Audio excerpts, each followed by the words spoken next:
Kat mana?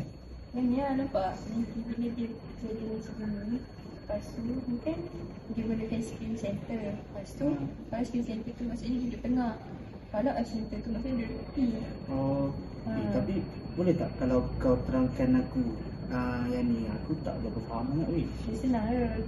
Kalau yang ni kan dia macam bagi nampak stable lah.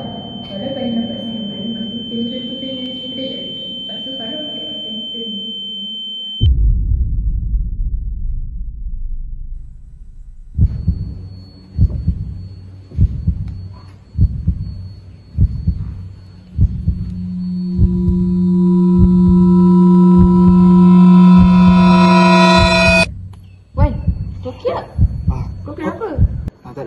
Okey. Okey, sama.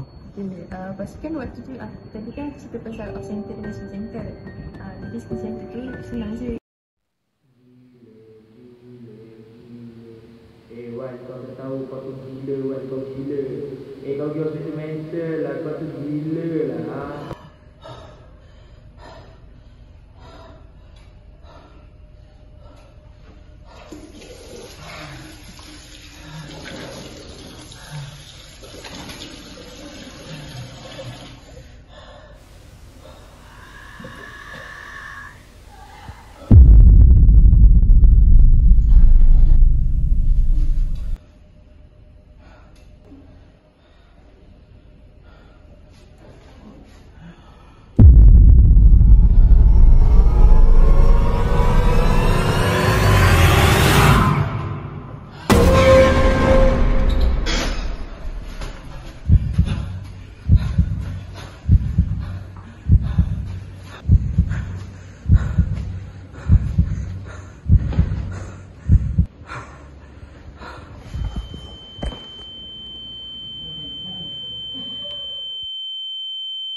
Wan, okey ke?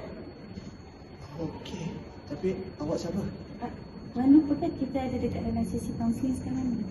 Oh, okey. Wan masih nampak dia ke? Dia tak hilang. Dia tak hilang. Weh. Syamil, tunggu. Syamil.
Perasaan sedih penuh hati.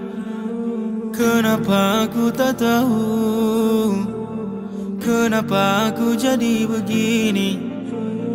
Perasaan tak menentu. Kalbu membisu, lidah dipaku, hanya mampu senyum palsu. Jangan dibantu, kau takkan tahu apa yang sedang ku lalu. Sumpah ku mengerti perasaan dibenci.